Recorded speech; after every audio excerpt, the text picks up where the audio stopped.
Good afternoon.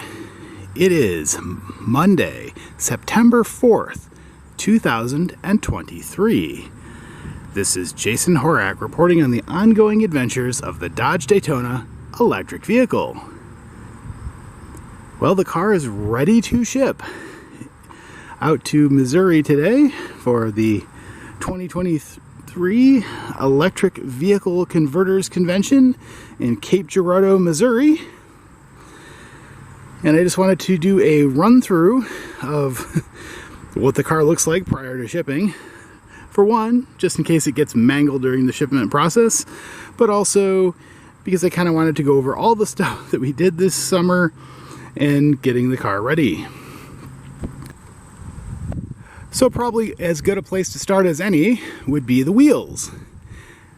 We now have the smaller 195 by 60 R15 wheels on here that have low rolling resistance and also are less thick than the default wheels that came on the car with the crab style rims. So these are the previously silver rims that I sent to the convention each year for longer range and all that kind of stuff. But this year we painted them up. My uncle did a great job on them, making them hammered black. So now they just kind of match in nicely with the hammered black trim along the bottom, and I think they came out pretty darn nice.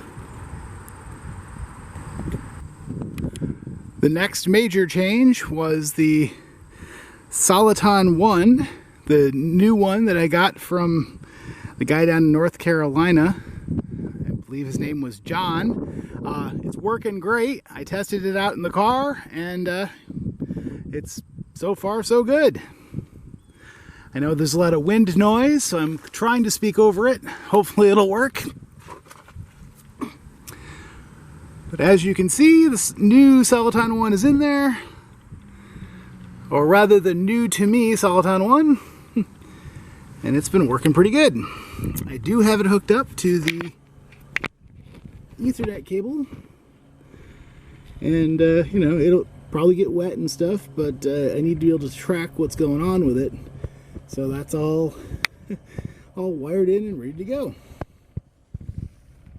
The Net Gain Warp 9 motor has been painted and is scuffed up a little bit during my installation, but at least it looks a little nicer than it did before.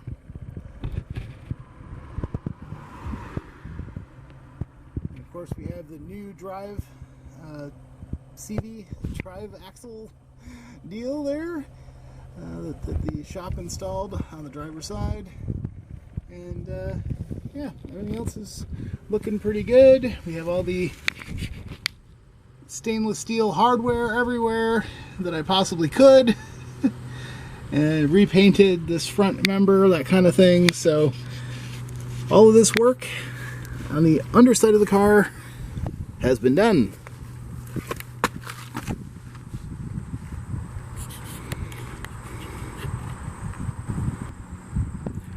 In the back here, we have the Dodge Daytona badging has been reattached with the new double-sided tape situation, and that seems to be working pretty good.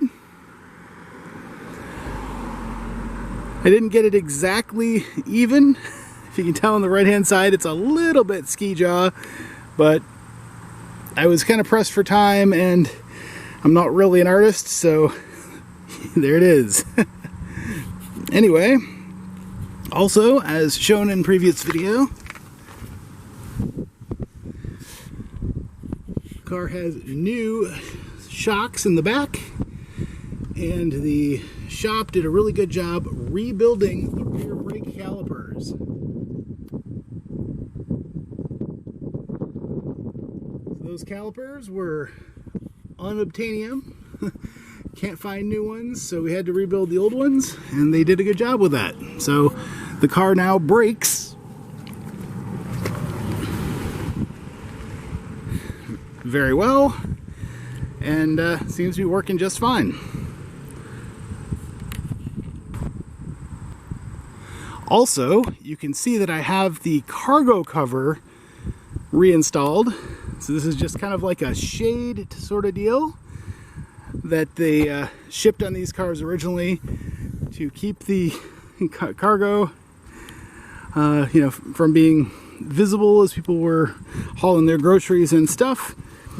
But under here we have the newly re-put together charger buddy and the Manzanita PFC 50M charger, which the car will be shipping with because I have been unable to fix my PFC 40M charger at this time.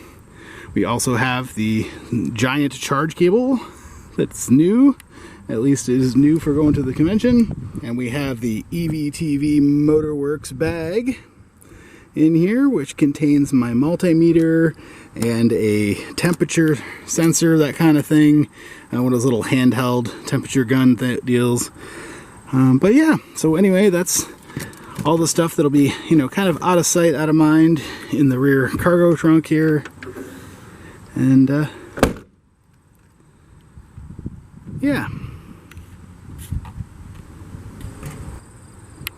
We'll take a quick peek here under the hood just to kind of go over what that's looking like today, ready for shipment to the convention. And not really much has changed here. I cleaned up the plexiglass sheet, redid a new strap here because the old strap had gotten all rusted and nasty underneath. And yeah, that was pretty much it. I guess we did repaint the motor mount here on the top, as well as, of course, replace all those bolts with stainless steel to try to make it look as shiny as possible, all things considered. So yeah, anyway, it's as good as it's going to get.